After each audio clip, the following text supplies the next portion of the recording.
네, 안녕하세요. 저는 한국은행 국제국 외환심사팀 하지원 과장이라고 합니다. 다시 한번 인사드리겠습니다.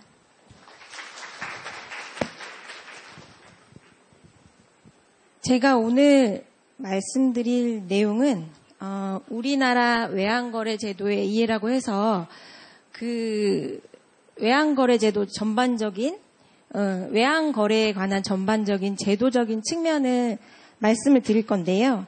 이제 제도적인 측면이라고 하면 이 외환거래의 근거법인 외국환거래법, 그다음에 대통령령인 시행령, 그다음에 기재부 고시인 외국환거래 규정에 따라서 외환거래가 규율이 되고 있는데 그 규율에 관련된 전반적인 체계 그리고 구체적인 그 내용들을 말씀드릴 거예요. 그래서 이제 뭐 법령 관련된 내용이라고 하면 좀 생각하기에 딱딱하고 그다음에 용어 같은 것도 사실은 좀 그 안 해본 사람들은 굉장히 어렵게 되어 있어요. 규정도 복잡하고 뭐 나쁘게 말하면 지저분하게 돼 있고 하기 때문에 좀 어려울 수 있지만 되도록 쉽게 설명을 해드리도록 노력하겠습니다.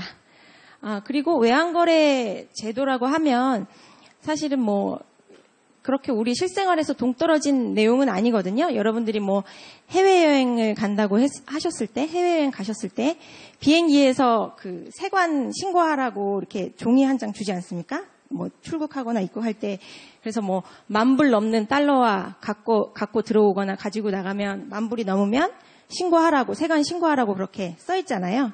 뭐 그런 것들도 있을 수 있겠고, 그다음에 뭐 무역 거래하시는 분들은 은행 통해서 무역대금 지급하고 받을 수 있고, 그 다음에 또 뭐 혹시 뭐 해외 부동산에 투자하고 싶으신 분들은 또 해외 부동산 투자할 때 자금을 보낼 수도 있고, 이런 것들이 다 외환거래, 외국환거래 내용들이거든요. 근데 외환, 외국환은 같이 똑같은 말이고 통용돼서 같이 쓰이는 말이고요. 그래서 저는 이제 외환거래를 규율하는 게 이제 외국환거래법이고 해서 이제 외국환이라는 용어를 외국환 거래라는 말을 더 쓰도록 하겠습니다. 그래서 뭐 아까 말씀드렸던 그런 예에서 알 수 있듯이 우리 생활과 그렇게 동떨어진 게 아니고 여러분들이 그 살아가면서 이렇게 접하실 수 있는 내용들이기 때문에 그렇게 두려워하실 필요는 없을 것 같습니다.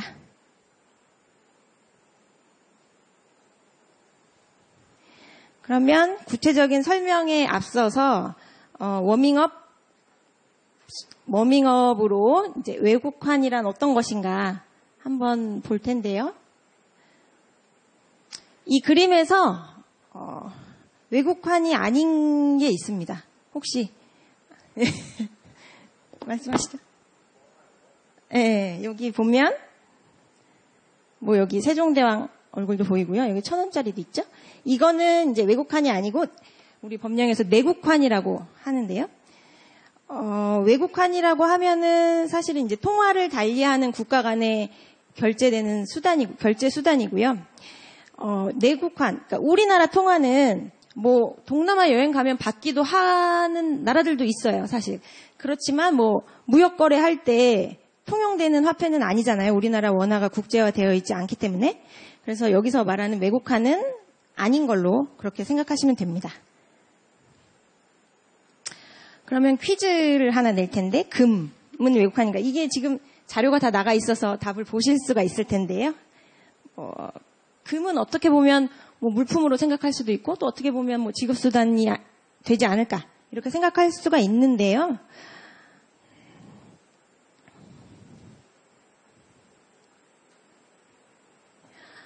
외국환 거래법상, 아까 말씀드렸듯이 이제 우리나라 외국환 거래를 규율하는 외국환 거래법, 시행령, 규정을 다 합쳐서 이제 법령이라고 표현을 하는데 외국환 거래 법령상 이제 외국환이 어떤 것이냐는 사실은 이제 규정하기 나름이에요. 그래서 입법자가 이런 것들 여기까지는 외국환으로 하겠다. 어떤 거는 하지 않겠다. 이렇게 할 수가 있는데 금은 외국환 거래 법령상으로 귀금속으로 규정이 되어 있습니다. 그래서 그 외국환 거래 규정에 보면 일정한 외국환에 해당하는 지급수단을 뭐 들고 나가거나 휴대해서 반출하거나 들어올 때 세관에 신고하도록 되어 있는데 금 같은 경우는 들고 나가거나 할 때 세관 신고 사항이 아니에요. 물품으로 규율이 되고 있기 때문에 무역거래, 물품 관련된 뭐 무역 관련 규정이나 관세법 이런 거에 따라서 물건의 수출입 신고로 처리가 되고 이 외국환 거래법에서 규율하는 대상은 아닙니다. 그래서 만약에 뭐 금을 사가지고 외국에 있는 외국인이 우리나라에서 금 사가지고 가지고 나갈 때 이거는 뭐 세관에 신고하는 그런 외국환 거래법상의 규율 대상은 아닙니다. 예전에는 이게 입법사항이라고 했잖아요. 예전에는 지급수단 등, 그러니까 이 띄어쓰기를 하지 않은 등인데요. 규정상에 띄어쓰기를 하지 않은 등이라고 표현이 되어 있고 여기에는 뭐 통화 이외의 여러 가지 지급수단으로 볼 수 있는 이에 준하는 것들이 규정이 되어 있는데 이 띄어쓰기 하지 않은 지급수단 등에 금이 포함되어 있었어요. 그러나 2009년에 이제 규정을 개정해서 물품으로 취급이 된다. 그렇게 아시면 될 것 같습니다.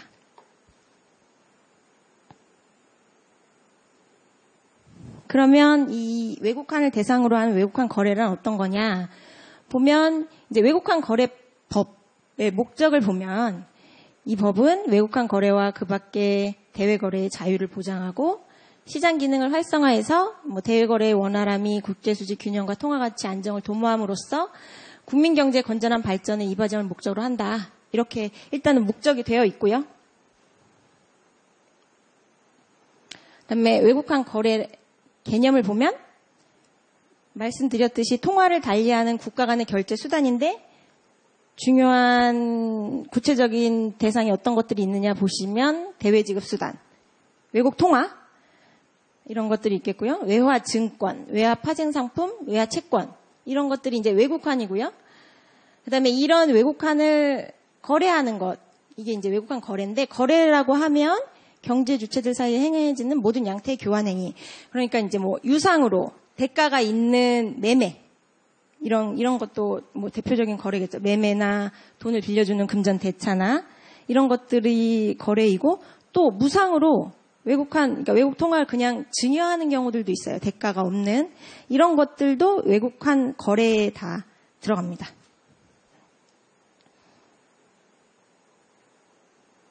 그래서 참고로 이제 외국환의 정의 이게 이제 규정에 구체적으로 나와 있는 내용들인데요. 보시면 아까 말씀드린 뭐 대외 지급 수단, 외국 통화 이 외국 통화 말고 뭐 환음이나 약속 어음도 여기 대외 지급 수단에 들어갑니다. 그리고 외화 증권, 유통성이 있는 증권, 그다음에 외화 파생 상품, 그다음에 그 사인 간에 당사자 간에 청구할 수 있는 외화 채권. 이렇게 외국환에 대해서 이제 규정이 정의하고 있고요. 그래서 여기까지는 제가 이제 뭐 인트로로 그 외국환 거래가 이런 것이구나 할 수 있는 워밍업으로서의 개념, 기본적인 개념들을 말씀을 드렸고요. 앞으로 이제 또 구체적으로 살펴볼 내용들에 대해서 이제 말씀을 드리겠습니다. 우선 우리나라 외국환 거래 제도의 특징을 먼저 살펴볼 거고요. 그 다음에 외국환 거래 법규 적용 체계 어떤 법령 하에서 이게 규율되는지, 그 다음 대외거래의 결제, 그러니까 구체적으로 이제 법령 내용에 들어가면 결제, 그러니까 지급, 외화를 해외에 보내고 해외로부터 받는 영수는 어떤 절차를 거쳐서 어떻게 이루어지는지 이 내용을 볼 거고요. 이 지급의 원인이 되는 이제 뭐 경상거래, 무역거래, 수출, 물품의 수출입 말고 그 외에 게 이제 자본거래인데 이런 자본거래는 어떤 신고가 있는지 대표적인 것들 위주로 살펴보도록 하겠습니다. 먼저 우리나라 외국환 거래 제도의 특징을 보면은 세 가지로 요약을 할 수가 있는데요. 외국환 거래는 원칙적으로 자유화되어 있다. 그렇게 보시면 되고요. 원칙적인 자유화라고 했기 때문에 예외적으로는 규제를 받고 있다. 이렇게 볼 수 있겠죠. 그 다음에 이런 자유화에 따른 부작용을 최소화하기 위해서 유사시 안정장치와 모니터링 체계를 갖추고 있다. 그렇게 보실 수 있겠고요. 세 번째는 우리나라 외국환 거래는 외국환 업무 취급기관, 대표적인 게 이제 외국환, 그 법령상에는 외국환 은행이라는 용어를 쓰고 있는데요. 뒤에도 계속 나올 거예요. 외국환 은행은 국내에 있는 시중은행의 점포들, 시중은행 뭐 무슨 지점, 점포들 있죠? 그 각각이 다 외국환 은행이고 외국환 업무 취급 기관입니다. 그래서 우리나라는 그런 외국환 은행을 중심으로 외국환 거래를 규율하고 있고요. 외국환 시장에서의 수요 공급에 따른 환율이 결정되는 그런 시장 중심으로 운영되고 있습니다. 그래서 먼저 첫 번째로 외국환 거래의 원칙적인 자유화의 내용을 보면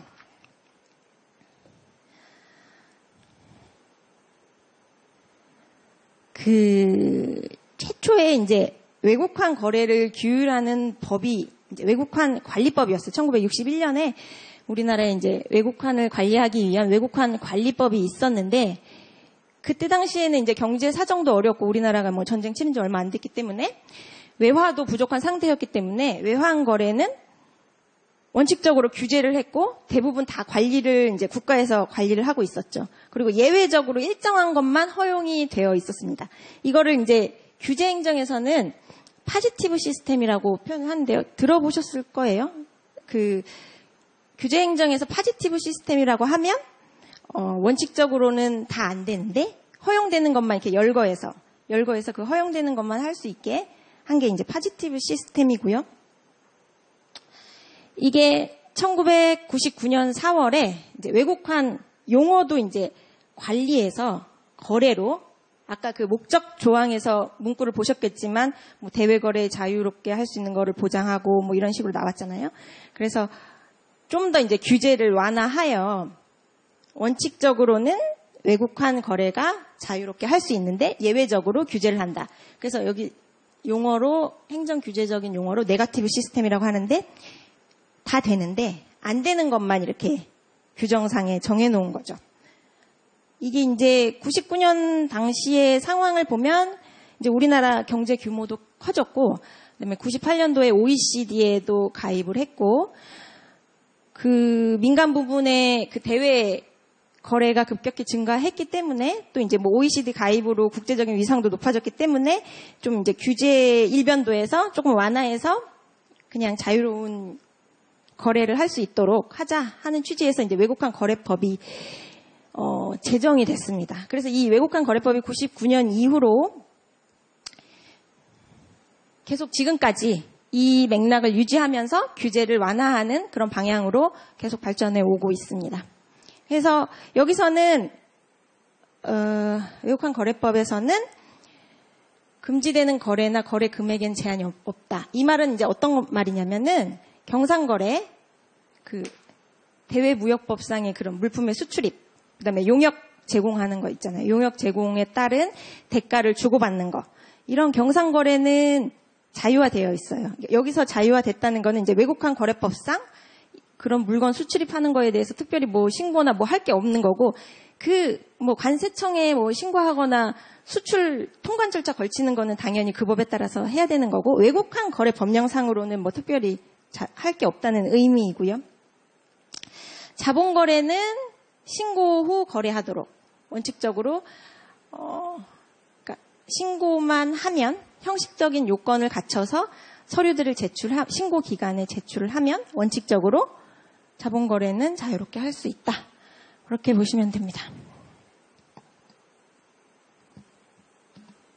외환거래의 흐름도를 보시면은 우리나라는 아까 그 특징 중에 세 번째 항목인 외국환 업무 취급기관을 중심으로 운영된다고 했는데, 외국환 업무 취급기관의 대표적이고 거의 다 이제 모든 업무를 할 수 있는 외국환 은행, 이 외국환 은행을 중심으로 거래 당사자 간에 뭐 개인, 기업, 뭐 금융사, 해외에 이제 이런 비거주자들과 이제 거래를 하면 은행을 통해서 뭐 환전을 해서 돈이 나가면 외국은행으로 가서 외국은행에서 이제 뭐 당사자들한테 돈을 보내주는 거죠. 이런 구조로 되어 있고, 뭐 아까 말씀드렸듯이 그 경상거래는 자유롭게 할 수 있고 돈이 나가고, 자본거래도 일정한 거는 신고하고 돈이 나가는데, 이제 이렇게 자유화했지만 비상 상황에서 위기 대응 수단을 마련해 놓고 있습니다. 세이프가드라고 하는데 이거는 이제 뒤에서 자세히 살펴볼 예정입니다. 그래서 그 외국환 거래 원칙적인 자유화의 구체적인 내용을 또 살펴보면 자유화되었다는 의미 중에서 가장 큰 핵심 개념 요소라고 볼 수 있는 건 자본거래 허가제가 폐지되었다. 그런 내용인데요. 원래 이제 아까 말씀드린 관리법에서 거래법으로 넘어올 때 그 허가제를 적용 시한을 뒀습니다. 그래서 2000년 말까지, 그러니까 99년에 제정해서 2000년 말에는 이제 허가제를 다 신고제로 전환하자 했는데, 뭐 여타 경제 상황이나 뭐 여러 가지 사정상의 이유로 2005년까지로 유예 기간을 둬서 연기가 됐고요.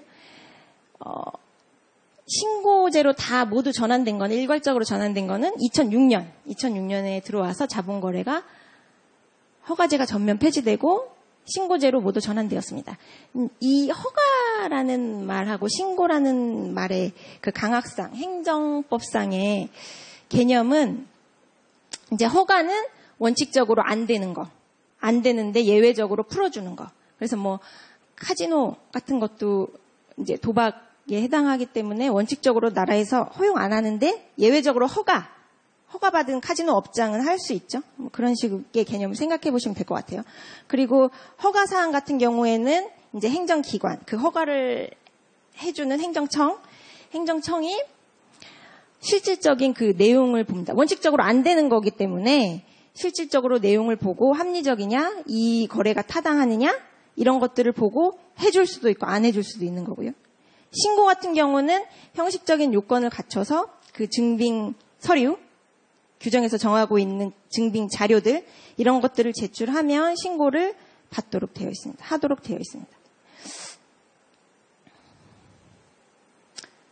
그리고 그 자유화의 두 번째 내용을 보면 신고 면제 대상 거래가 확대되었는데요.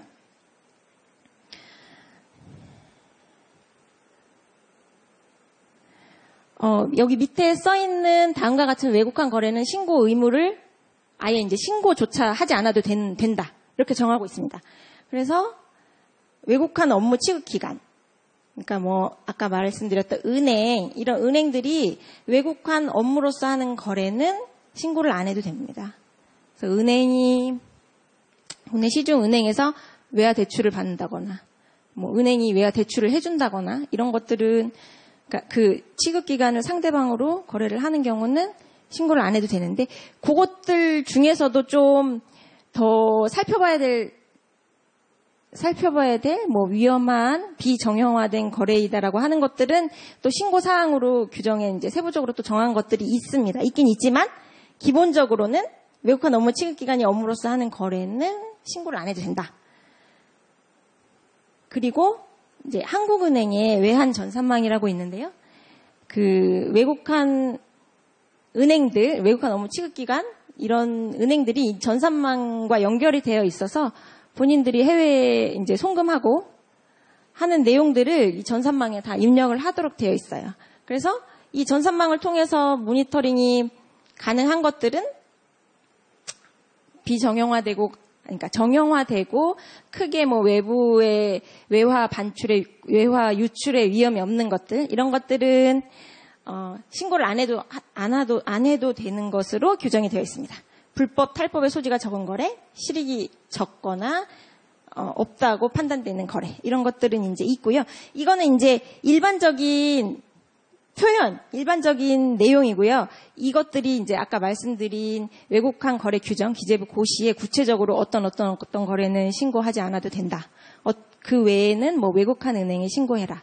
그 외에는 뭐 한국은행에 신고해라. 이렇게 다 구체적으로 규정이 되어 있습니다.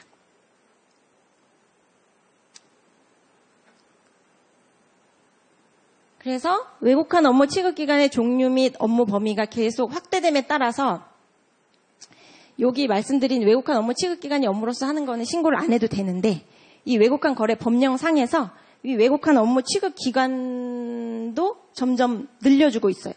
더 등록을 하면 외국환 업무를 할 수 있는데 등록 요건도 완화하고 할 수 있는 업무도 계속 확대함에 따라서 이제 그림으로 생각해 보시면 그 신고 대상 거래가 이게 업무로서 하는 거래들이 점점 늘어나다 보니까 신고 대상 거래가 축소되고 있습니다.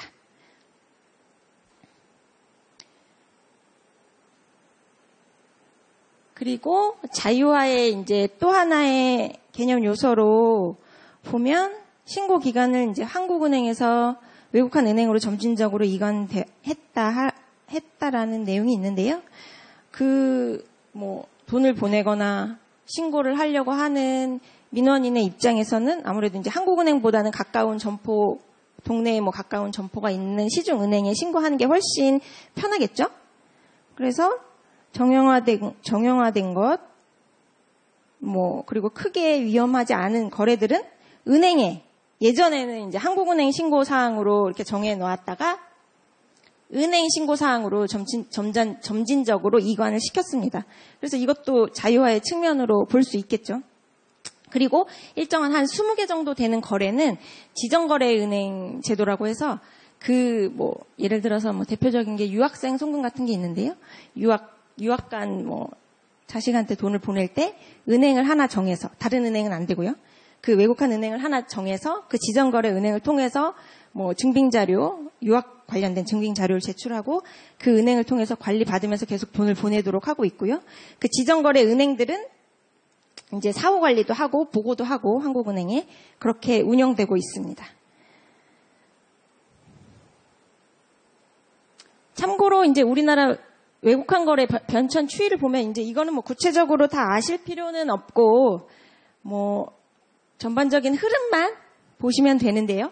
외국환 관리법이 61년도에 제정이 돼서 이때는 이제 아까 네거티브 시스템이라고 말씀드렸죠. 다 안 되는데 되는 것만 정했던 파지티브 시스템이라고 말씀을 드렸고, 이러이러한 과정을 거치다가 99년도에 이제 외국환 거래법을 시행을 하게 됩니다. 그래서 관리법이 폐지가 되고 네거티브 시스템으로 규율을 하게 되었고요. 그러면서 이제 단계적으로 기업과 금융기관들의 거래를 자유화하고 그 다음에 이제 개인들의 거래를 자유화하고 이런 식으로 단계적인 조치를 실시했고 그 다음에 2006년에 자본거래 허가제를 완전히 폐지하고 신고제로 전환했다. 그래서 점진적으로 규제가 점점 완화되는 그런 흐름을 보실 수가 있습니다. 그러면 이제 우리나라 외국환 거래 특징 첫 번째로 자유화를 했다고 했는데, 이렇게 자유화를 해서 무조건적으로 해외에 돈이 다 나갈 수 있게, 돈 가진 사람들이 다 해외로 재산을 반출할 수 있게 무조건적으로 다 풀어주는 것이냐, 이래도 괜찮은가, 그런 의문이 생길 수 있죠. 그래서 그거에 대한 이제 보완 장치로 유사시 안전장치 및 모니터링 체계를 강화했습니다. 그게 어떤 거냐? 그러면 외국환 거래법에 보면 기획재정부 장관은 비상조치권, 세이프가드를 발동할 수 있게 일정한 경우에 5가지 세이프가드가 있는데요. 이제 뒤에서 살펴볼 거예요. 그 5가지 세이프가드를 발동할 수 있게끔 정했습니다. 그래서 일정한 천재지변이나 전시 이런 상황에서는 아예 외국환 거래를 일시 정지한다든지 이런 조치들을 할 수가 있는 거고요. 이 세이프 가드라는 용어는 무역 통상 거래 이런 거 할 때 들어보셨을 텐데, 이게 외국환 거래법에서는, 그러니까 비상 조치권인데 외국환 거래법에서는 그 5가지로 정하고 있다, 이렇게 보시면 될 것 같고요. 그다음에 두 번째로 외환정보 집중기간, 아까 잠깐 언급을 했는데 한국은행이 이제 유일한 외환정보 집중기관으로서 외국환 거래 법령에 정해져 있고요. 한국은행이 외환전산망이라는 것을 운영해서 그 외국환 거래, 지급 수령에 관한 정보가 그 전산망에 다 이제 은행이나 금융기관, 다른 금융기관을 통해서 들어옵니다. 그러면 이것들을 이 집중기관으로서 한국은행은 이런 자료들을 통해서 외국환 거래를 모니터링하고, 그다음에 통계 자료도 작성하고, 또 다른 기관들 있죠. 국세청, 관세청, 감독원, 금융정보분석원, 금융센터 이런 데 제공하도록 법률에 다 규정이 되어 있습니다. 뭐 이런 것, 여기는 이제 과세 목적으로 이걸 이용하는 거겠죠. 그리고 금융감독원은 금융감독 차원에서 이용을 하는 거고, 금융정보 분석원은 불법적인 자금이 오고 가는 게 없는지 이런 걸 보는 거고요. 국제금융센터는 이제 뭐 자료 분석 뭐 이런 걸 하는 기관이고요. 그래서 이렇게 법률적으로 정해진 용도에 따라서만 이용할 수 있게끔, 그렇게 이용하는 기관에 제공할 수 있게끔 다 그렇게 정해져 있고요. 이런 체계를 통해서 이제 자유화된 외국환 거래에 대해서 모니터링하고 사후 관리를 강화할 수 있게 됩니다. 그리고 아까 여기 뭐 법령에서 정해진 대로 이렇게 정해진 이런 이용 기간에만 제공이 될 수 있다고 말씀을 드렸는데, 이제 뭐 따로 부연 설명을 더 드리자면, 한국은행이 외국환 거래법에 따르면 일정한 신고는 뭐 그러니까 기재부 장관이 신고를 받도록 되어 있어요, 법에는. 근데 이제 그거를 기재부에서 다 받을 수 없기 때문에 일정한 신고는 한국은행에 위탁을 하고, 또 다른 또 일정한 신고는 외국환 은행에 위탁을 해서 처리를 하고 있는데, 그런 외국환 업무를 취급하는 기관에서는 비밀 유지 의무, 법에 이제 비밀 유지 의무가 있어서 본인이 신고를 받을 때 알게 된 정보들을 다른 데 누설하거나, 이렇게 법령상 정해진 용도 이외에, 뭐 금융실명법에 정해진 용도 이외에 누설하거나 뭐 알려서는 안 되는 그런 법률 규정이 있습니다. 그래서 뭐 만약에 저한테 뭐 이따가 질문하시는 시간에 뭐 유명 연예인 누가 무슨 신고했어요, 뭐 아니면 뭐 기업 총수가 무슨 신고했어요, 이렇게 물어보시면 안 됩니다. 왜냐하면은 그 비밀 유지 의무를 위반을 하는 경우에는 뭐 징역 2년 이하, 2억 원 이하의 벌금에 처해질 수 있기 때문에 저한테 그런 질문을 하시면 안 되겠고요.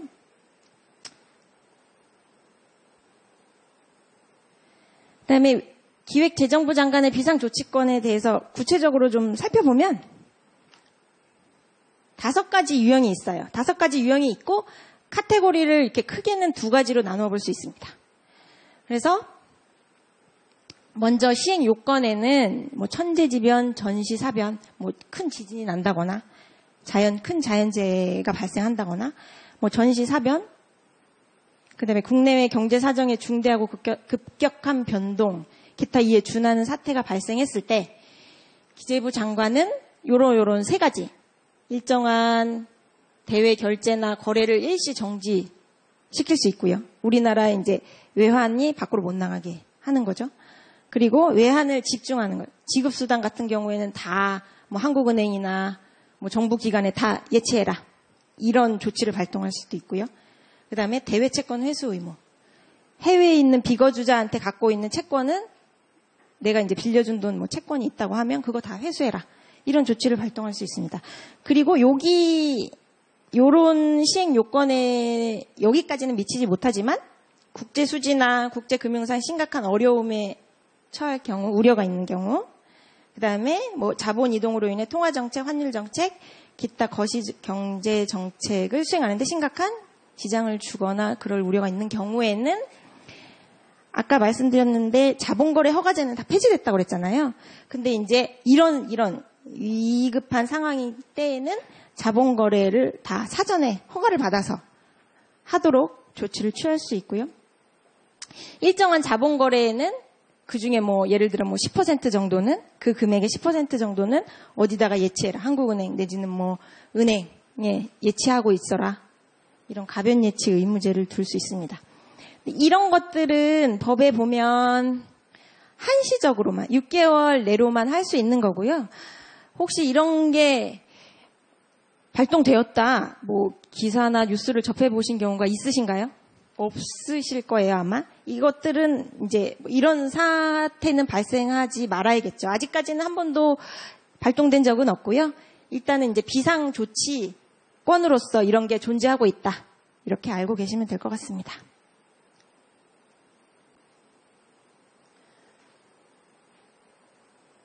그리고 그 외환정보 집중기관으로서의 한국은행이 있다고 말씀드렸는데, 그 내용을 좀 구체적으로 보면 외환정보 집중기관이란 외국환 거래 또는 지급 등에 관한 자료를 중개, 집중, 교환 또는 분석하는 기관으로서 한국은행이 우리나라 유일의 외환정보 집중기관으로 지정되어 있다. 외국환 거래법에 의해서. 그래서 보고기관들은 뭐 외국환 거래와 지급의 업무를 행한 때 여기에 통보해야 된다. 전산망으로 다 들어오고 있고요. 그리고 한국은행은 이 정보를 아까 말씀드렸던 그런 유관기관들에 이용하는 기관들에 제공을 하고 있습니다. 그 외환 전산망을 이제 그림으로 이렇게 도식화해서 보면 집중기관으로서 한국은행이 있고요. 여기 이제 뭐 보고기관들이죠. 여기 당사자, 금융기관, 외환시장에서의 보고기관들이 한국은행의 전산망에 외국환 거래를 여기다가 통보를 하면 이제 정책 수립기관으로서의 한국은행 기획재정부가 이 자료를 쓰는 거고요. 그다음에 금융감독기관으로서의 금융감독원이 이 자료를 또 보고 있고요. 그다음에 다양한 다른 정보 활용 기관들이 또 이 자료를 보고 있습니다. 그래서 여기 정보 보고 기관은 이게 이제 2018년 1월 자료인데요. 2019년 올해 10월까지 자료를 보면은 이때는 103개였는데 지금은 91개, 그다음에 뭐 1600여 개라고 하는데요. 이것들이 이제 계속 변동이 되고 있어요. 그래서 뭐 100개, 직접 연결된 데는 100개 내외, 간접 연결된 데는 1500에서 뭐 1600개 내외 이렇게 생각하시면 될 것 같아요.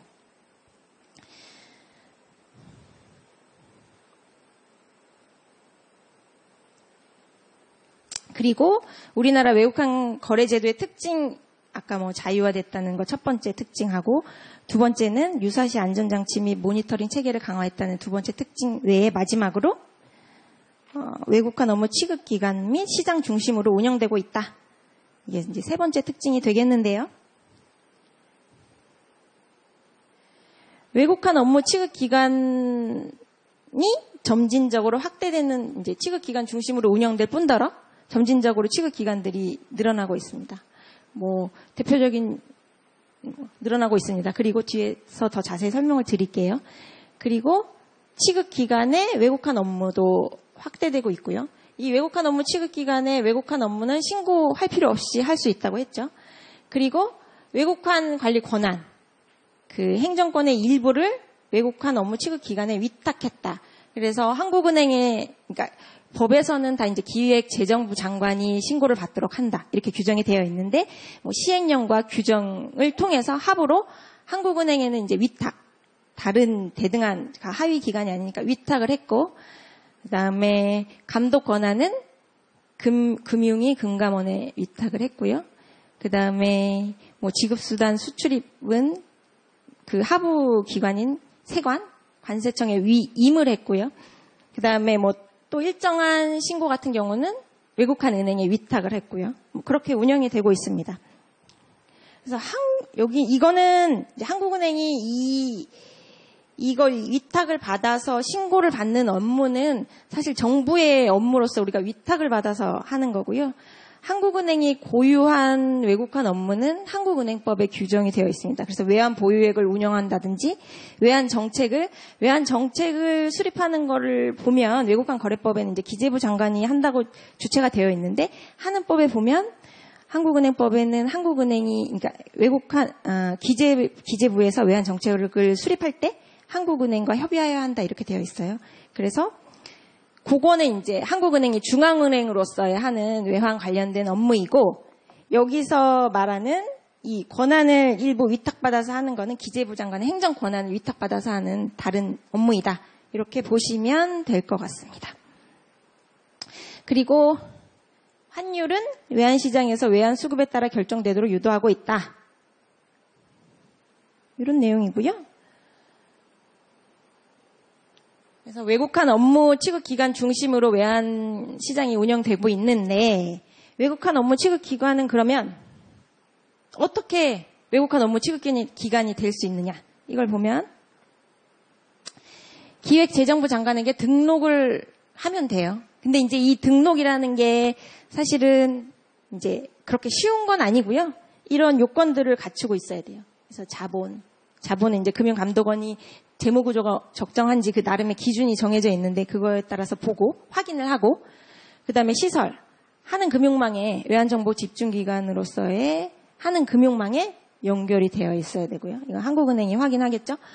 그다음에 경력 2년 이상의 외환 업무 종사자 2인 이상을 두고 있어야 됩니다. 그 각 지점, 그러니까 외국한 은행을 보면 각 지점이 다 개별로 외국한 업무 취급기관이라고 했잖아요. 거기 이제 개별적으로 2명 이상 이 인력들을 보유하고 있어야 되고요. 이제 외국한 업무 취급기관은 금융회사로 제한이 되어 있어요. 그래서 구체적으로 살펴보면 이제 외국한 은행이 있고요. 여기서는 이제 모든 외국한 업무를 다 하고 뭐 여기를 중심으로 사실은 운영되고 있다고 봐야죠. 최신관서. 그다음에 여기 투자 매매업자, 중개업자, 집합투자업자, 일임업자, 신탁업자, 증권금융회사. 여기까지는 자본시장법이라고 들여보셨을 건데요. 자본시장법에 규율되어 있는 그런 금융회사들인데 이런 회사들도 이제 외국한 업무 취급기관으로서 기재부에 등록을 해서 외국한 업무를 지금 하고 있고요. 여기 뭐 외국한 중개회사, 여신전문금융업자 이런 것들은 이제 여신전문금융업법 이거에 근거해서 설립된 회사인데 이런 데들도 이제 다 하고 있습니다. 그래서 이런 금융회사들이 외국한 거래 법령상으로 외국한 업무 취급기관이라고 규정이 되어 있고요. 이 사람들이 기재부에 외국한 업무로서 등록한 업무는 신고 없이 할 수가 있습니다. 그런데 이제 이 업무라는 게, 이 외국한 업무라는 것도 사실은 이제 은행의 전업주의라고 해서 외국한 은행이 할 수 있는 것들이 해외로 지급, 추심, 송금 업무, 그 다음에 예금 업무, 이런 것들은 이제 은행만 할 수 있는 거고, 그 외에 나머지 것들은 각각의 설치근거법, 아까 말씀드린 여기 자본시장법, 뭐 여신전문금융업법, 여기 그 법령에 따라서 얘네들이 이제 어떤 업무를 한다고 거기에 다 이제 규정이 되어 있는데 그 근거 법령에 따른 업무와 직접적으로 관련된 외국한 업무는 가능하다.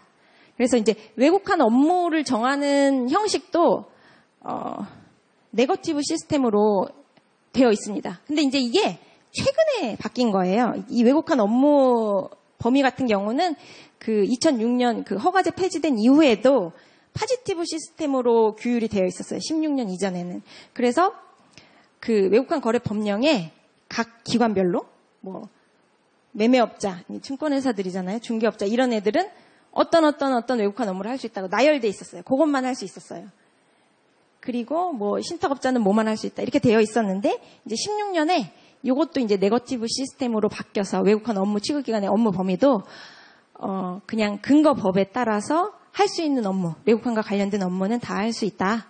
이렇게 되어 있고 다만 안 되는 게 아까 말씀드린 은행의 전업주의에 따른 은행 업무, 지급, 주심, 송금, 그다음에 예금 이런 것들은 이제 얘네들이 못하게 되어 있고요. 그런데 그 말씀드린 지급, 주심, 송금도 조금씩 풀어줘서 최근에 이제 올해 뭐 증권사나 카드사한테도 소액송금을 허용을 해줬거든요. 그건 뒤에 가서 한번 볼게요.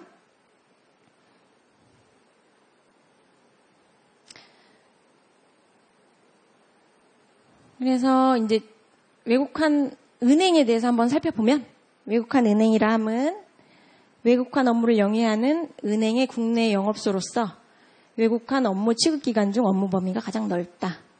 그래서 외국한 거래 법령상에 이제 외국한 업무가 뭐 이런 게 있다 이렇게 정해져 있는데 요거 다 할 수 있습니다. 외국한 은행은.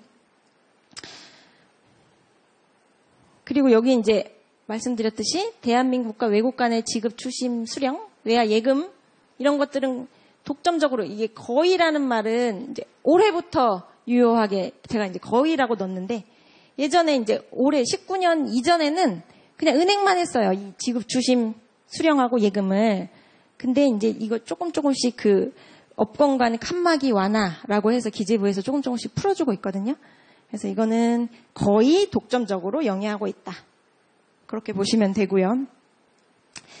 그래서 은행들한테 이제 아까 말씀드린 그 신고 업무도 일정 부분 위탁을 했고 기재부에서. 그러니까 그거 행정 권한이잖아요. 그런 것들을 은행이 하고 있고 그다음에 지정거래은행 제도를 통해서 은행들이 관리를 사후 관리도 하고 뭐 송금 내역들을 한국은행에 보고도 하고 이렇게 하고 있잖아요. 그래서 이런 외국한 일종의 이제 관리기관, 그런 책임과 역할 내지 의무를 부여하는 대신에 이런 것들은 이제 거의 독점적으로 영위하도록 확보를 해준 거죠.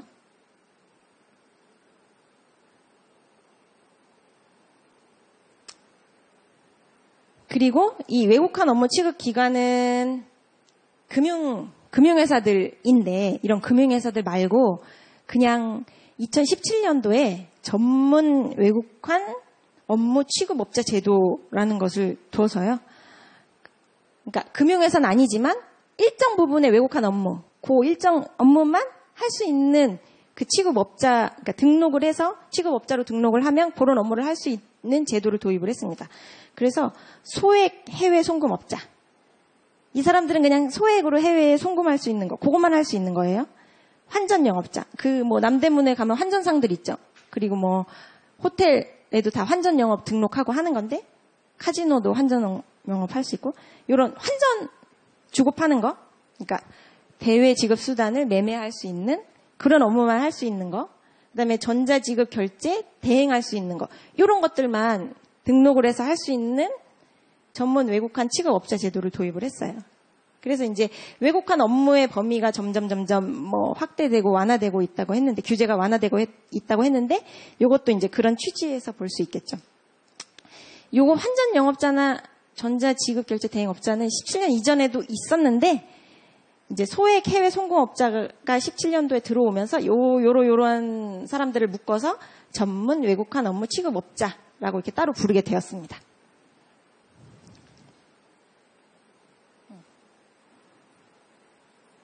참고로 이제 우리 규정상의 외국한 업무는 어떤 것들이 있는가 보면, 외국한 매매, 지급 추심 수령, 예금, 금전 대차 보증, 그 밖에 이와 유사한 업무로서 대통령령이 정하는 업무, 이건 이제 외국한 거래법 시행령인데요.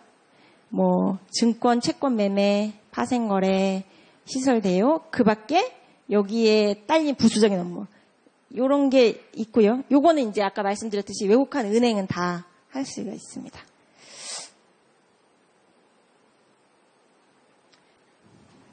그 은행들이 이제 할 수 있는 업무가 거의 독점적으로 이루어졌다고 말씀을 드렸었는데요. 그 송금, 지급 추심 송금하고 해외 예금, 이런 것들은 이제 은행만 할 수 있었는데, 올해 1월부터 금융회사 간 업무 칸막이를 완화한다, 이런 차원에서, 규제를 좀 완화하는 차원에서 비은행 금융기관들한테도 일정 송금은 허용을 해줬습니다.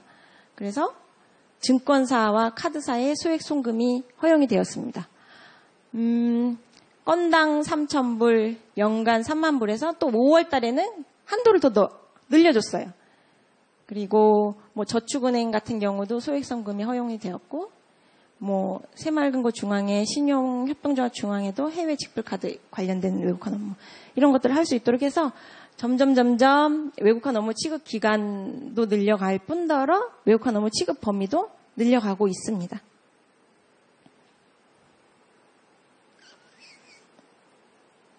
그래서 이제 체계를 보면, 그림으로 앞에 쭉 설명드렸던 거를 이제 그림으로 한 번에 요약을 해보면, 기획재정부는 외환 정책을 총괄하고, 외국한 거래법에 이제 외국한 거래 신고 정책 수립의 주체는 기획재정부 장관이라고 되어 있다고 했죠. 기획재정부가 이제 정책 총괄해서 법령을 관리하고, 다음에 한국은행에서는 그 법령에 따라서 집중기관을 운영하고,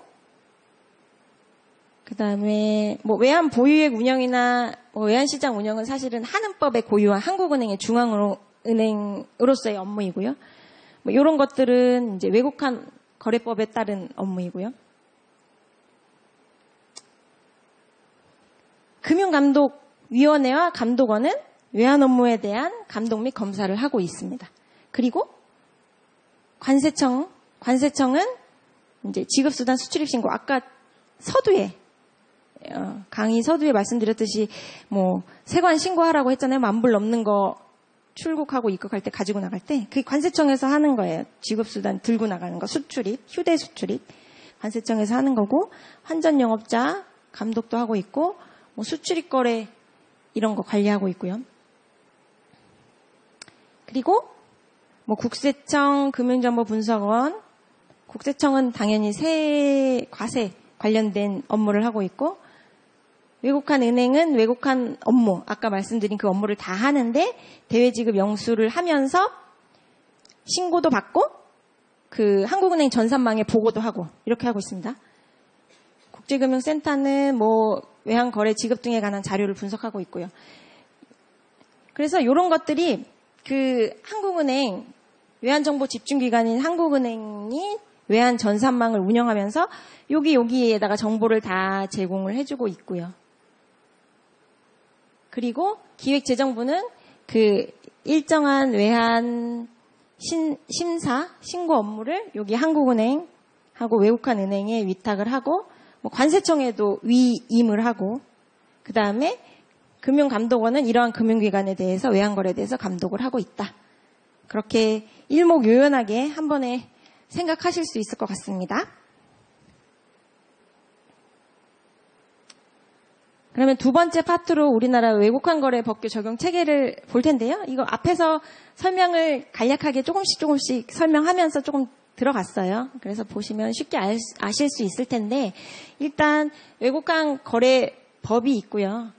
이 법에 따라서 이제 세부적인 내용은 대통령령에 위임을 하고, 더 세부적인 내용은 외국환 거래 규정에 들어 있습니다. 이 외국환 거래 규정이 외환 거래에 관련돼서 이제 전반적인 내용을 다 담고 있다고 보시면 돼요. 그래서 어떤 거는 신고 예외사항, 어떤 거는 외국환 은행 신고사항, 어떤 건 한국은행 신고사항이다.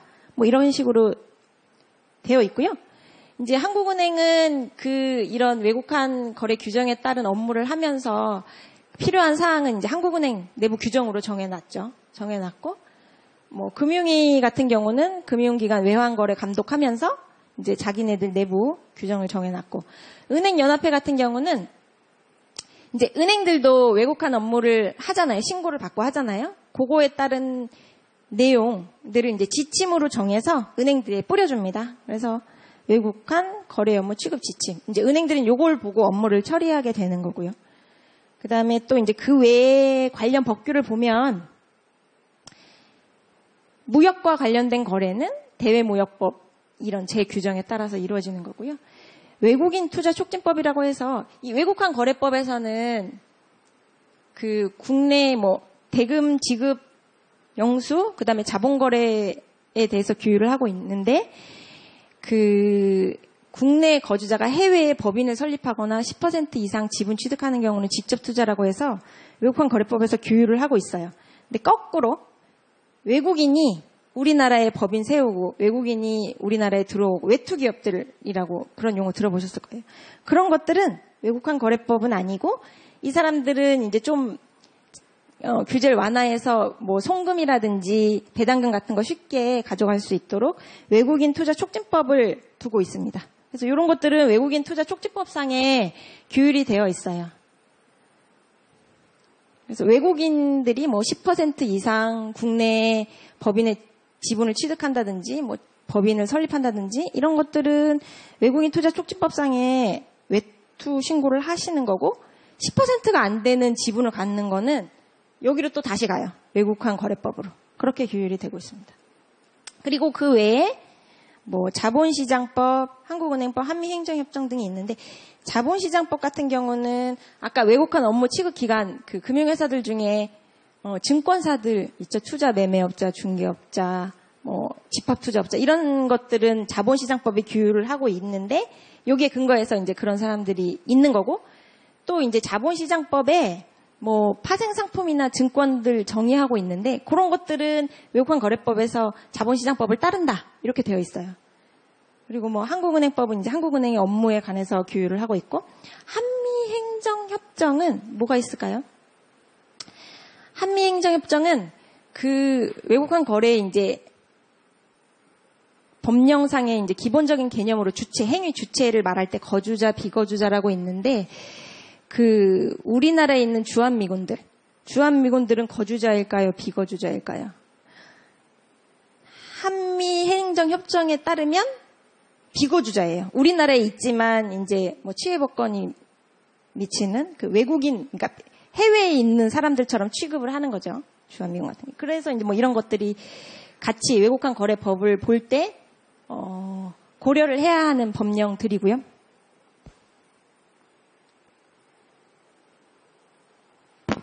그래서 외국환 거래법 적용 대상 거래를 보면 여기 맨 위에 하고 맨 밑에 요것만 빼고는 이제 외국환 거래법 적용 대상이라고 볼 수가 있습니다. 그래서 거주자, 국내에 있는 사람들, 뭐 여러분들이 국내에서 뭐 물건 사고, 뭐 돈 빌려주고, 증권 투자하고 이런 것들은 다 뭐 그냥 우리나라에서 알아서 하면 되는 것들이죠. 외국환 거래법 적용 대상이 당연히 아닐 거고, 그다음에 여기 맨 밑에 비거주자, 외국에 있는 사람들끼리 해외에서 외화로 자기네들끼리 거래하는데 우리가 신경 쓸 일은 없는 거죠. 그 외에 요 가운데 거주자와 거주자 간에 외화로, 만약에 외화로 거래를, 외국환으로 거래를 한다. 아니면 거주자와 비거주자 간에, 이거는 이제 비거주자가 있기 때문에 원화, 외화 둘 다 우리 외국환 거래법이 적용이 되는 거고요. 비거주자 간에 거래를 하는데 원화로 한다. 이런 것들도 이제 외국환 거래법이 적용이 됩니다. 그러면 거주자와 비거주자의 개념은 어떻게 규제가 구성이 되고 있느냐 보면은요. 일단은 국적이 아니라 경제활동의 실질적인 중심지를 기준으로 판단을 한다. 그래서 외국인이더라도 국내에서 생활의 근거가 있고 국내에서 영업활동을 한다든지 뭐 국내 취업해서 계속 여기서 소득활동을 한다든지 이러면 외국인이라도 거주자가 되는 거고요. 우리나라 사람인데 외국에 가서 계속 거기서 살면서 거기 취업해가지고 뭐 거기서 계속 뭐 세금도 내고 거기서 살고 있다. 그러면 비거주자가 되는 거예요. 국적이 아니고 경제의 실질이 어디 있느냐 이걸 중심으로 판단을 하는 건데 구체적으로 보면 거주자는 대한민국에 주소 거소를 둔 개인과 대한민국에 주재 사무소를 둔 법인 등 이 거주자가 아니면 이제 다 비거주자죠. 근데 이것도 주소 거소를 두고 있지만 실질이 뭐 외국에 있는 비거주자들도 국내 거소증 만들 수 있거든요. 만들었어도 해외에서 더 많이 살고 해외에서 더 소득 활동하고 그러면 비거주자예요. 그래서 이거는 이제 이렇게 일정하게 이렇게 되어 있지만 구체적으로 규정에는 더 자세하게 규율이 되어 있는데 뭐 실질적인 중심지를 기준으로 판단을 하면 됩니다. 그리고 이제 비거주자 뭐 구체적인 내용을 보면 외국에서 일정 기간 이상 거주하고 있는 대한민국 국민, 대한민국 법인의 해외지사, 주한미군 및 그 구성원 군속 등. 여기는 아까 한미행정협정 말하면서 말씀드렸죠. 그리고 이제 이 거주자, 비거주자가 결정되면 그 가족들 있잖아요. 생계를 뭐 엄마 아빠 따라간 아이들, 뭐 아니면 전업주부 이런 분들은 이제 남편이 해외에 취업이 돼가지고 따라갔으면 그 남편이 비거주자이고 거기 가족들도 다 비거주자가 되는 거죠. 그래서 이게 이렇게 내용으로만 보면 쉽게 판단을 할 수 있을 것 같은데 이게 이제 신고를 받는 입장에서는 애매한 경우들이 종종 있어요. 그러니까 어떤 분들이냐면 해외에 그러니까 이 구체적으로 가장 대표적인 규정이 해외에 일정 기간 이상이 2년 이상 체재하고 있으면 비거주자인데 2년이 안 됐더라도 뭐 해외에 취업이 됐다거나 이런 거 재직 증명서로 증명할 수 있으면 비거주자가 되는데 그 해외에도 자기가 이제 일정 법인을 만들어가지고 해외 직접 투자해서 법인을 만들어서 거기 사장으로 돼 있고 국내에서도 뭐 사업을 영위해가지고 국내에도 사업체를 하시는 분들이 있을 수 있죠. 근데 그런 분들 이제 뭐 출입국 사실 증명 떼어보면 2년 중에 반은 뭐 미국에 가 있고 반은 한국에 있고 이런 경우들이 있어요. 그러면 이제 그런 분들은 거주자로 볼 것이나 비거주자로 볼 것이냐 이런 논의가 이제 뭐 신고를 받으면서 이제 계속 고민을 하게 되죠. 그래서 뭐 그런 경우에는 또 이제 다른 것들을 또 보죠. 일단은 뭐 국적을 볼 수도 있고요. 국적도 하나의 판단하는 데 중요한 자료가 되고 그리고 소득을 뭐 어디서 더 많이 하는지. 그러니까 예를 들어서 어떤 분들은 해외에 그냥 세웠는데 거기에 그냥 이름만 걸어놓고 그 배당금 받는 그런 거기서의 역할은 이제 그 정도, 돈만 제공해서 배당금 받는 정도만 하고 있고, 오히려 국내에서 더 소득 활동이 많았다. 그러면은 이제 거주자로 판단을 해서 거주자로서 신고할 수 있는 뭐 그런 걸 안내해 드리는 거고요.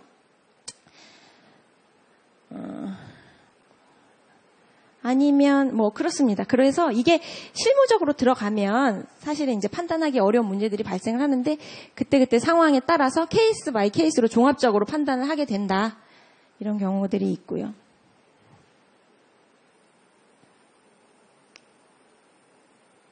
그리고 외국환 거래 법규상의 적용 체계, 이제 거래와 지급이 어떤 식으로 일어나느냐를 보면 사실은 이제 외국환 거래에서 그 돈 보내고 받는 게 제일 중요하죠. 나 이거 돈 은행에 가가지고 이거 돈 보내고 싶어요. 이렇게 얘기하겠죠. 은행에서 돈 보내고 싶어요. 얘기하면 사실은 요 부분의 문제인 거예요. 이 부분의 문제인 건데 은행에서는 이제 뭐 때문에 돈을 보내십니까? 이렇게 물어보게 됩니다. 왜냐하면 은행에 그 지급 수령에 대해서 확인하도록 의무를 부과하고 있거든요. 외국환 거래법에서.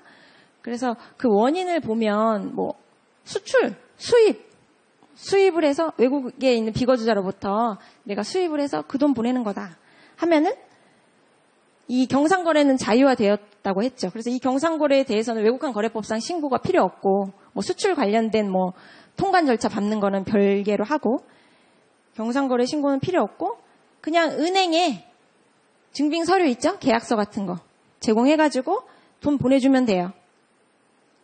그런데 그 외에 이런 수출입 관련된 경상거래가 아닌 자본거래, 해외에 돈을 빌려준다거나 증권, 뭐 비상장, 비등록 그런 벤처기업 투자를 한다거나 그런데 증권을 산다거나 하면 외국환 거래법의 자본거래에 해당하고 그러면 은행이 봤을 때 이제 규정을 쫙 찾아보면서 이거는 신고 예외사항인지 한국은행 신고사항인지 아니면 자기네 외국환 은행 신고사항인지 확인을 해서 만약에 한국은행 신고사항이면 한국은행으로 가십시오. 이렇게 안내를 하게 되겠죠. 그래서 이거에 따라서 원인이 되는 거래를 먼저 신고 대상이면 신고를 하고 그 신고 필증을 이제 한국은행에서 만약에 한국은행 신고사항이면 신고 필증을 받아서 은행에 보여주면 이제 그때 은행을 통해서 보낼 수가 있습니다. 그리고 제일 처음에 서두에 얘기했던 세이프가드 유사시 안전장치는 이 두 가지 다 모든 거래에 적용이 되는 거고요.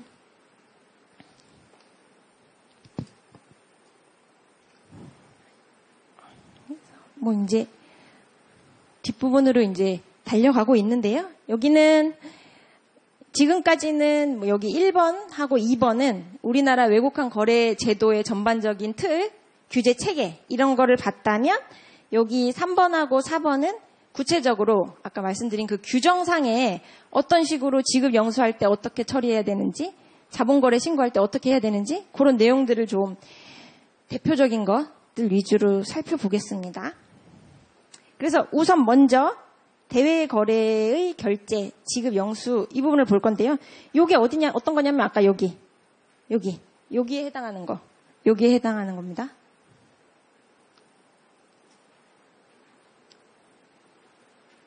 그래서 무역 대금 결제한다거나 뭐 자본거래 신고한 거에 따라서 돈 보내려고 할 때 원칙적으로는 그 지급은 당사자끼리 주고받는 거예요. 당사자끼리 주고받고 총액을 주는 거고 그 다음에 수출입 같은 경우에는 이게 일정 기간이 보통 1년인데 1년 내에 대금을 지급받도록 하는 게 정상적인 과정이죠. 그런데 이제 그러면은 아무 문제가 없어요. 경상거래는 당연히 증빙 서류 제출해서 은행에 보여주면 돈 나가는 거고 자본거래는 신고했는지 확인하고 필증으로 돈이 나가는 거고 그런데 이 정상적인 결제 방법이 아니고 총액을 지급하는 게 아니고 내가 뭐 비거주자한테 줄 게 있었고 채무가 있었고 비거주자는 나한테 받을 채권이 있었다. 그래서 서로 그 금액을 제하겠다. 이제 법률 용어로 상계라고 하는데 그렇게 해서 보내주겠다 하면 이런 거래들은 조금 뭐라 그러죠?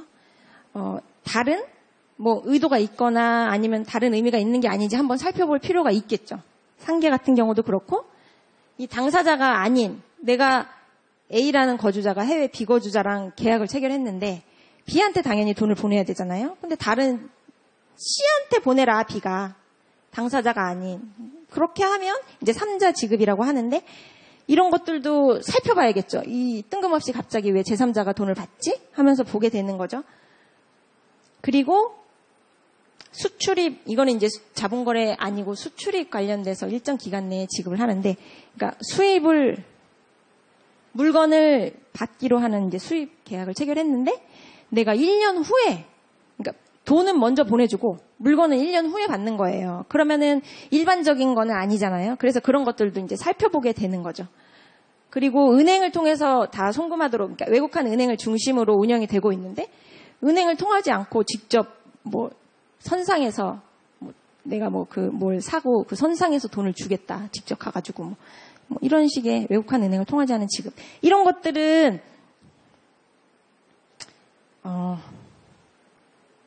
불법적인 외화 유출입 수단으로 이용될 가능성이 있죠. 충분히. 그렇기 때문에 이게 구체적인 내용은 자세히 말씀드리려면 되게 복잡하니까 구체적으로 아실 필요도 없고, 이런 것들은 외국한 은행이나 한국은행에 이렇게 신고하고 보낼 수 있도록 그렇게 정해져 있습니다.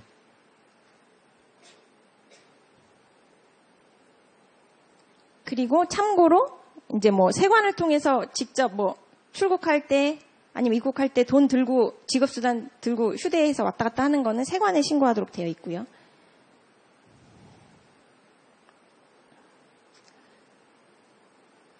그러면 이 지급 및 수령 절차는 어떻게 되느냐?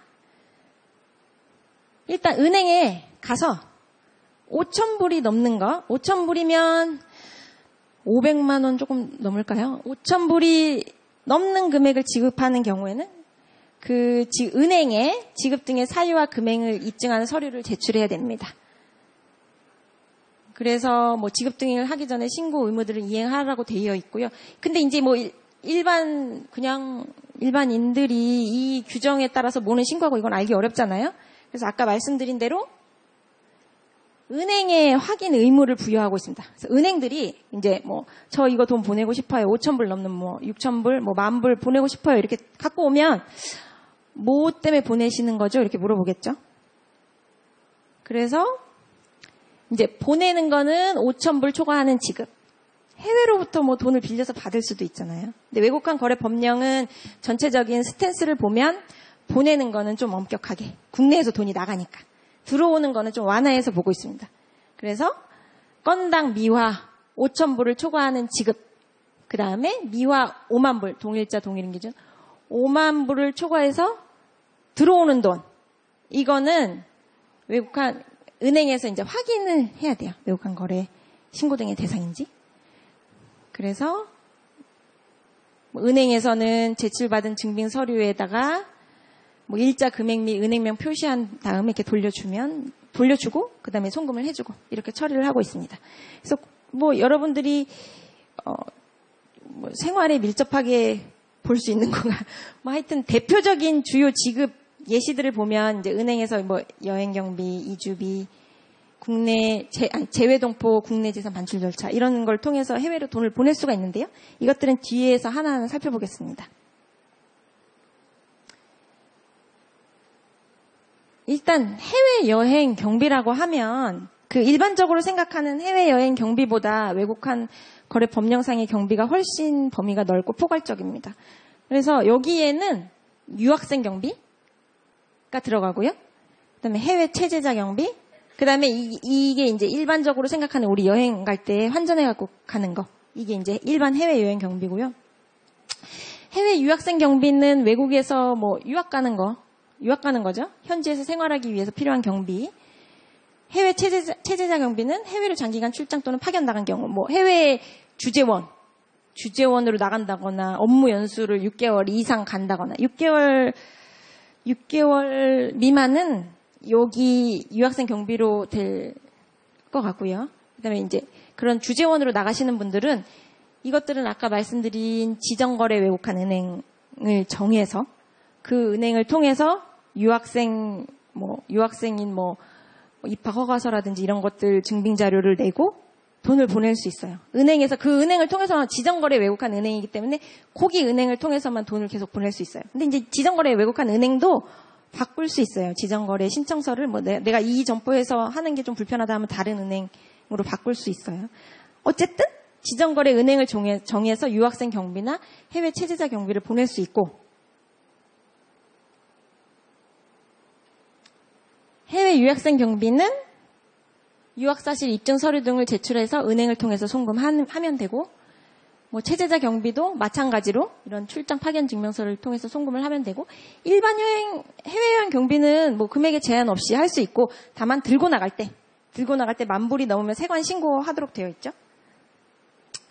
그리고 이 유학생 경비나 체제자 경비는 한도에는 제한이 없어요. 한도에는 제한이 없기 때문에 보낼 수 있는데 다만 10만 불이면 1억 조금 넘겠죠. 그 금액을 넘으면 국세청이랑 금감원에 통보가 됩니다. 뭐 알아서 하겠죠. 여기서는 국세청에서. 그래서 뭐 유학생 경비나 해외 체제자 경비는 입증 서류를 지정거래 은행을 통해서 제출하고 돈을 보낼 수 있고 금액에 제한 없이 보낼 수 있다. 다만 10만 불이 넘으면 이제 국세청이랑 금감원에 통보가 된다. 그렇게 아시면 될 것 같고 뭐 해외 여행 경비도 뭐 여기 10,000불을 초과하면 국세청에 통보돼요.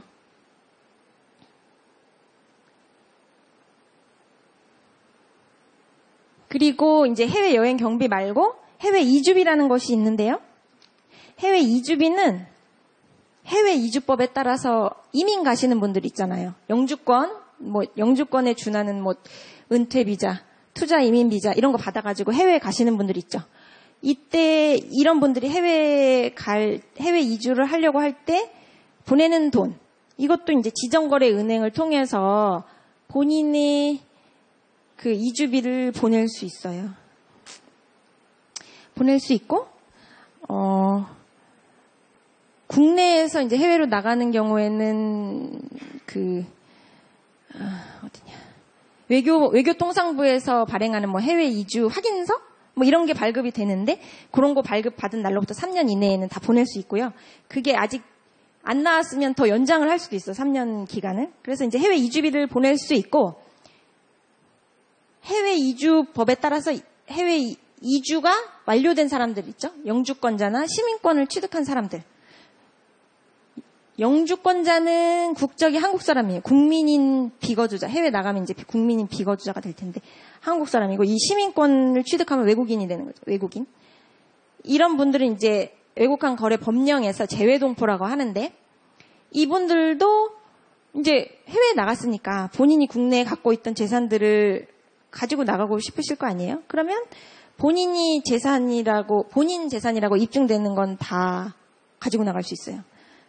금액에 상관없이. 본인 재산이기만 하면 뭐 부동산을 팔아서 뭐 100억을 팔았던, 뭐 10억짜리 재산이 있던 하면 은행을 통해서 비교적,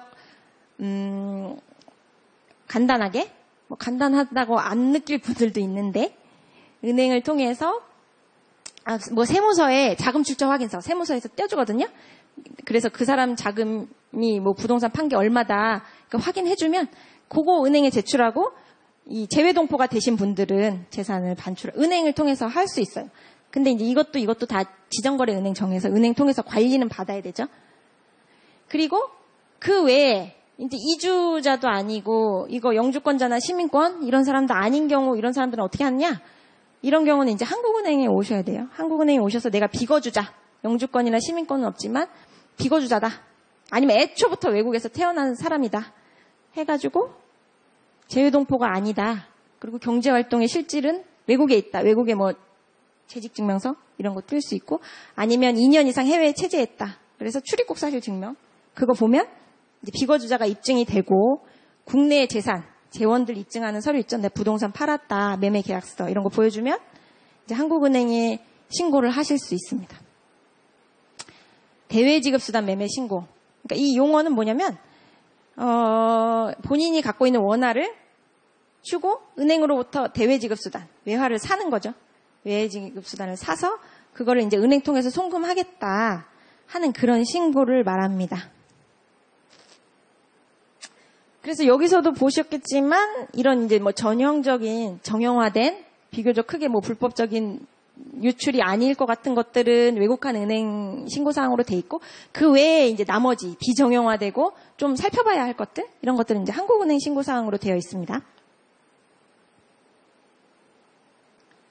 이제 사후 신고라는 게 있는데 이런 거는 이제 좀 테크니컬한 부분이긴 한데 이제 신고라는 거는 사전 신고가 원칙이에요. 계약 뭐 자본거래 뭐 돈 빌려줄 때 대차 금전 대차 신고를 한다 하면 돈 계약 체결해서 사인하기 전에 계약서 초안 상태 원칙은 그렇고 최소한 돈이 나가기 전에 신고를 해야 되는데 사전 신고인데 이제 사후 신고라는 말은 사실은 없는 거죠. 사후 보고가 있을 뿐인데 여기서 사후 신고라는 거는 이제 외국환 거래 규정상 뭐냐면 일단은 지급 등을 하고자 하는 자가 원래 신고를 했어야 돼요. 원래 신고를 했어야 되는데 신고를 안 하고 나중에 돈을 보낼 때 이때는 원래 신고했던 기간에 신고 절차를 사후적으로 밟아서 잘못된 거를 이제 바로 잡고 돈을 지급해라. 그런 의도죠. 그래서 제재는 금융감독원이 하는데 금융감독원에 자진신고를 하고 신고기간에 사후적으로 신고를 해서 은행을 통해서 돈이 나갈 수 있습니다. 가장 많은 게 어떤 유형이냐면 해외에 있는 비거주자 외국인들이 국내에 부동산을 사려고 하면 뭐 전체 다 해외에서 송금된 자금으로 사면 은행에 신고를 해야 되는데 뭐 전세를 끼거나 한국에 다른 재원이 섞여 있으면 한국은행에 신고를 해야 돼요. 근데 이제 그런 신고를 안 하고 부동산 사는 경우들이 왕왕 있죠. 그러면 그런 분들이 부동산을 산 다음에 이제 그걸 팔고 해외로 이제 돈 가지고 나가려고 하는데 이제 은행에 이거 보내주세요 했더니 은행에서 이게 무슨 5만 불 넘으면 5천 불 넘으면 확인을 하죠. 그래서 이거 신고했어야 되는데요. 이렇게 하겠죠. 그러면 안 했는데요 하면 이제 이거 금감원에 자진신고를 해서 자수 같은 거죠. 자진신고해서 내가 그때 신고 안 했다. 이제 국민인 비거주자는 신고 없이 부동산 취득할 수 있는데 외국인, 아까 시민권 취득하는 그런 사람들은 신고를 해야 돼요. 부동산 취득하려면 국내에. 그런 분들은 이제 제재기관에 자진신고를 해서 접수를 하고 은행을 통해서 하는 거고요. 그것도 역시.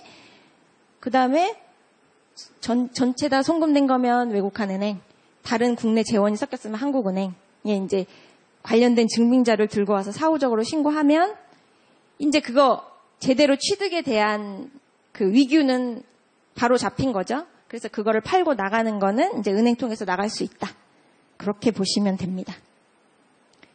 다만 이제 수령을 받고자 하는 경우는 아까 말씀드렸듯이 좀 완화됐다고 했죠. 이런 경우는 외국한 은행 통해서 위반 사실 금감원에 접수하고 제재 받고 그 다음에 그냥 보고한 후에 돈 받으면 됩니다.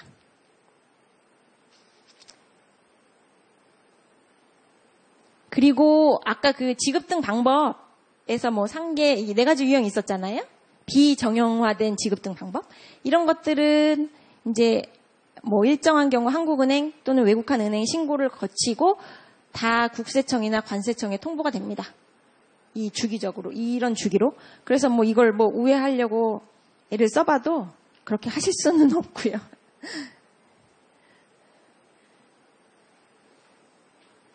그리고 또 하나 이제 금융제재 대상자에 대한 지급 등 허가라는 개념이 있는데요. 이거는 뭐냐면 아까 외환거래 자유화하면서 자본거래 허가는 폐지됐다고 했잖아요. 근데 여기서 허가는 뭐지? 이렇게 생각하실 수 있을 거예요. 근데 이 허가는 자본거래 허가가 아니고요. 지급 등의 허가라고 해서 그 제재, 뭐 유엔 여기 보면 유엔 안전보장이사회 결의나 뭐 미국 대통령 명령에 의해서 제재받는 금융 제재받는 대상자들 있죠. 우리 대북 북한도 제재받았고 뭐 이란도 제재받았고 이런 사람들 있잖아요. 이런 사람들한테 자본거래는 당연히 안 되고 그 사람들과의 그냥 뭐 무역거래해서 돈 보내는 거 할 때도 그런 것들은 이제 허가사항으로 정하도록 되어 있어요. 그래서 외국환 거래법 제15조에 보면 기재부 장관은 뭐 이러이러한 노력에 기여할 필요가 있는 경우 지급 등에 대해서 허가를 받도록 할 수 있다. 자본거래가 아니고 그냥 단순한 자본거래는 아예 안 되고 경상거래 대금 아까 말씀드렸듯이 경상거래 대금은 증빙만 있으면 그냥 보낼 수 있잖아요. 근데 그런 그러니까 제재 대상자와 거래를 하는데 쉽게 돈을 보내줄 수는 없는 거죠. 그래서 이 허가는 개념상 안 되는 거를 예외적으로 허용해 주는 거다. 그렇게 보시면 심사가 들어가겠죠? 심사가 들어가서 내용의 구체적인 타당성, 적합성을 보고 한국은행이 이제 허가를 해줄 수도 있고 안 해줄 수도 있어요. 근데 이제 보통 대북 제재 여기 보면 이렇게 할 수 있도록 법에 돼 있고 요거에 근거해서 이제 기재부 장관이 기재부에서 국제평화 및 안전유지 의무 이행을 위한 지급 및 영수허가 지침 이런 고시를 만들어서 일정한 경우는 허가를 받아야 된다 이렇게 해놓고 그 제재 대상자들 이렇게 쭉 계속 업데이트를 하고 있어요. 이 지침에. 그래서 거기 나와 있는 사람들과의 지급 등은 띄어쓰기 안 한 지급 등은 지급 및 영수를 말하는데 그런 걸 하려면 허가를 받아야 돼요. 그래서 평양에 가는 비행기가 고려항공이 거의 유일하다고 들었는데 유일할 거예요. 그런 데는 거기가 제재 대상자거든요. 여기 들어있어요. 들어있는데 그런데 만약에 고려항공을 이용해서 북한에 가야 되는데 평양이랑 교류도 있고 하니까 아예 없는 건 아니잖아요. 그럴 때 그 비행기 값, 용역대가 그런 걸 지급할 때는 이제 한국은행 허가를 받아야 되는 거죠. 그럴 때 이제 한국은행에서 혼자서 다 결정하는 건 아니고요. 방북 허가, 통일부 승인, 방북 통일부 승인 받은 거라든지 기타 다른 여러 가지 사항을 보고 해줄 수도 있고 안 해줄 수도 있습니다. 허가기 때문에 실질적인 판단을 해서 타당성을 보는 거죠.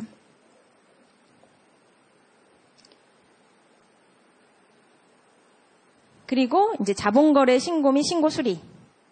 자본거래 신고 및 신고 수리는 아까 어디 갔나?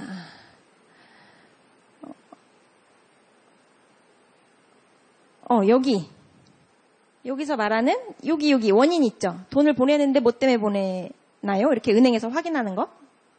확인하면 무역거래가 아닌 그 외에 다른 자본거래다. 이런 경우는 이제 외국간 거래 사전 신고 예외도 있지만 사전 신고 대상들이죠. 이런 것들은 이제 신고를 해야 되는데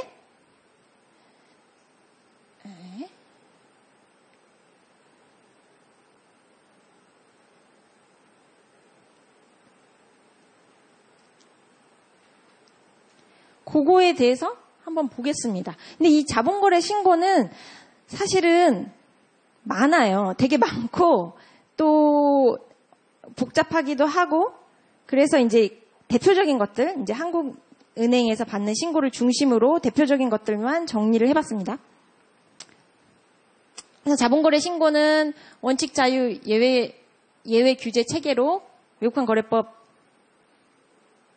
시행되고 난 이후 네거티브 시스템으로 규율이 되고 있고 그 다음에 기재부 장관에게 신고해야 된다. 이렇게 돼 있는데 이 기재부 장관은 한국은행이랑 외국한 은행의 일정 사항을 위탁했다고 했죠.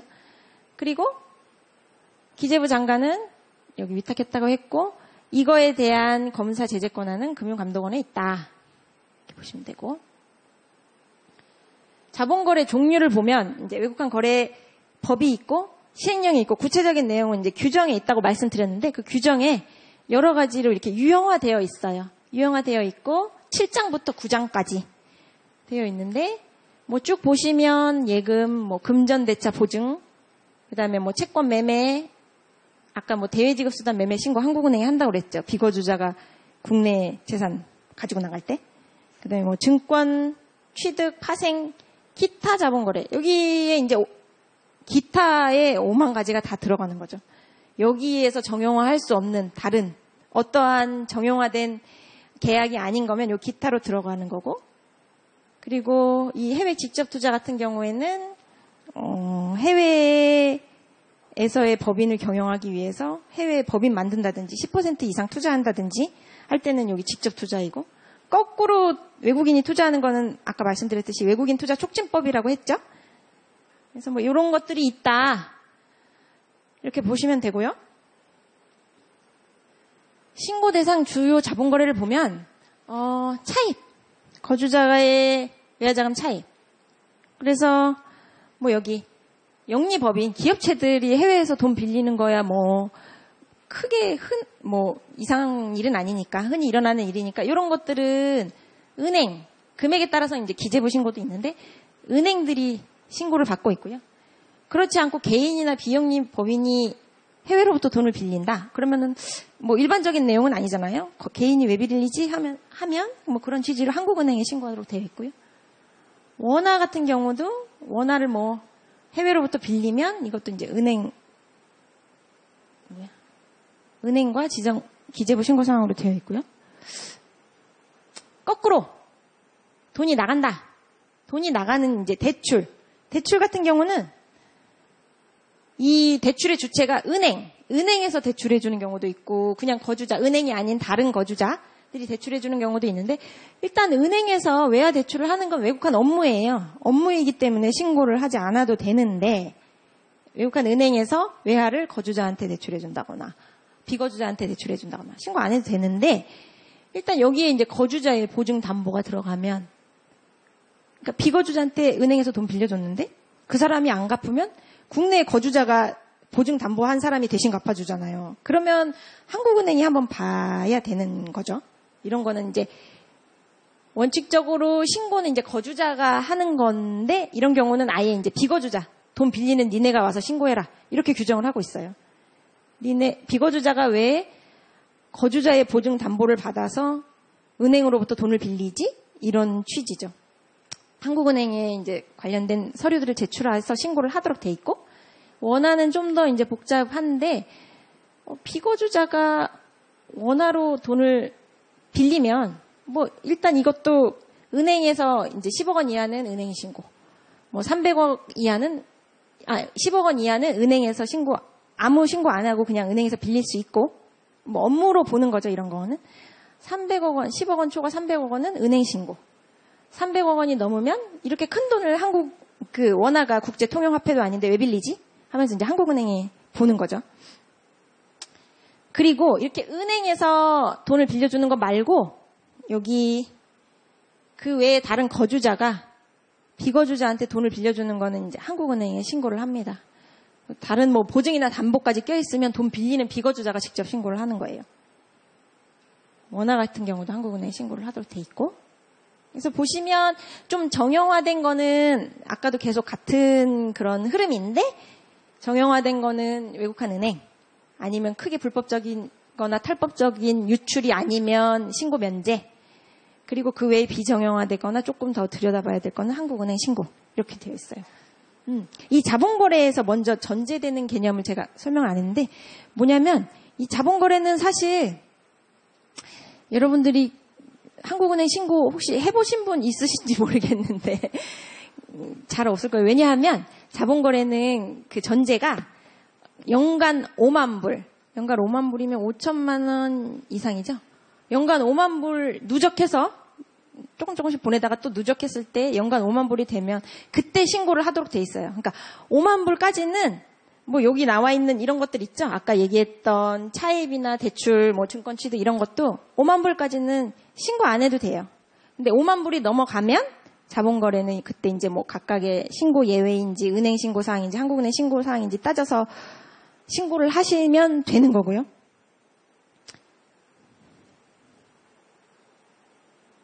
그래서 이제 저희는 우스갯소리로 이제 이 한국은행 신고를 하는 경우는 사실은 이제 5만 불, 연간 5만 불. 그러면 한 1년이 지나면 또 다음에 또 5만 불 보낼 수 있어요.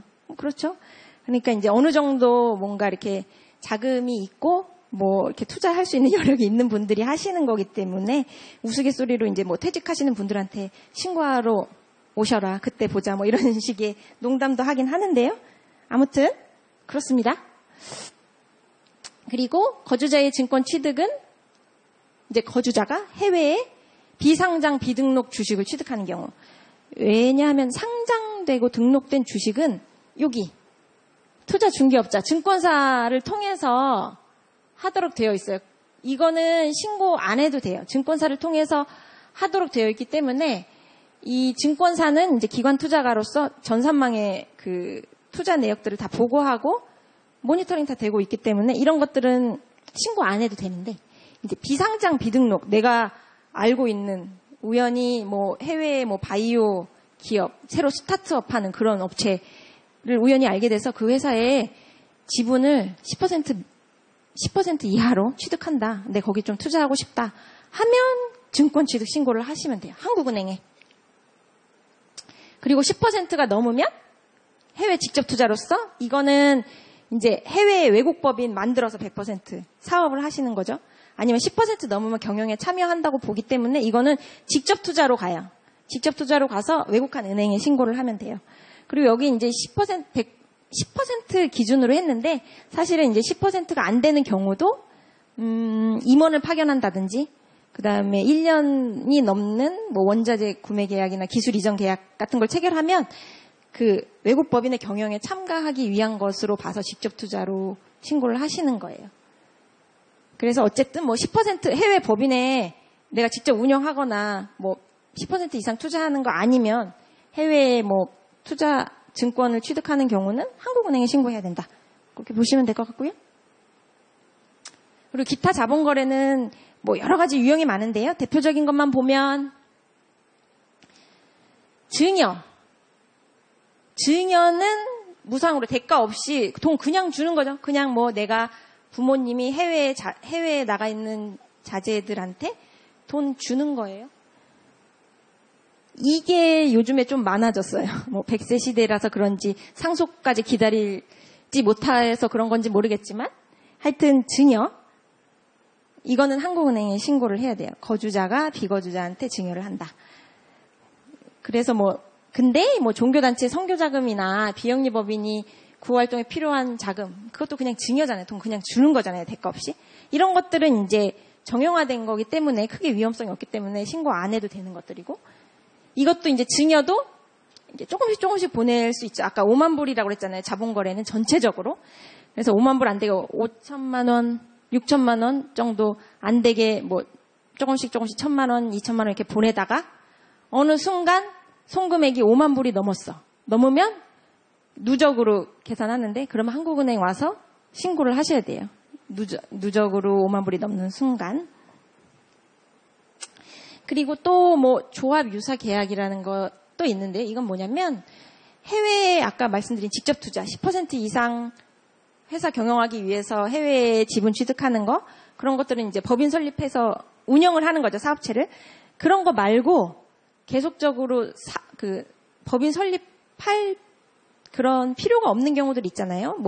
해외 영화 제작을 한다든지 영화 프로젝트성 한 개, 영화 하나 만드는데 법인까지 설립해서 할 필요는 없잖아요. 그러면 단순히 이제 계약상으로 해외 비거주자하고 거주자 간에 영화사가 A라는 영화를 만들기로 하자. 프로젝트를 이게 딱 잡고요. 그 다음에 유무형의 어떤 투자를 하는 거죠. 해외 비거주자는 여기에 돈을 대고, 그 다음에 해외에 이게 만약에 다 만들어졌을 때 그 판권? 이런 것들을 어떻게 관리하고 내가 이런 걸 하겠다. 그럼 너는 제작을 해라. 그리고 다른 감독을 섭외하고 이런 거는 거주자가 해라. 이렇게 당사자들 간에 계약을 할 수 있죠. 이런 것들은 이제 조합 내지는 조합 유사 계약이라고 해서 그렇게 해서 이제 투자 수익이 나면 몇 대 몇으로 투자 비율대로 수익을 갖는다, 배분한다. 이런 것들은 이제 조합 유사 계약이라고 해서 한국은행에 신고를 하도록 되어 있습니다. 네. 또 이제 여기 신고 수리가 있는데요. 신고 수리는 신고와 허가에 아까 허가는 안 되는 거 되게 해준다는 거였잖아요. 원래 안 되는 거래인데 예외적으로 허가해 주는 거, 내용 타당성도 보고 해줄 수도 있고 안 해줄 수도 있고 그런 건데요. 이 신고 수리는 허가와 신고의 중간적인 정도라고 보시면 돼요. 그래서 거주자가 해외 부동산을 살 때 국내에 있는 분들이 해외에 요즘에는 부동산 투자 목적 아니면 해외에 살려고 해외에서 이제 나 앞으로 가서 살 건데 거기 거주하려고 부동산 사고 싶다 하면은 이런 것들은 이제 은행에 가서 신고 수리를 받으면 돼요. 그래서 이거는 소유권 취득뿐만 아니고 임차 보증금 있는 임차권도 포함되는데 외국에는 이제 이런 보증금 제도는 별로 없고 월세 내는 경우죠. 그러니까 월세로 임차권 취득하는 거는 이거는 굳이 신고를 안 해도 되는데 다만 이제 소유권 취득하는 거 있잖아요. 해외 부동산에 직접 내가 매매 대상자가 되면 그런 경우에는 이제 은행에 가서 신고 수리를 하셔야 됩니다.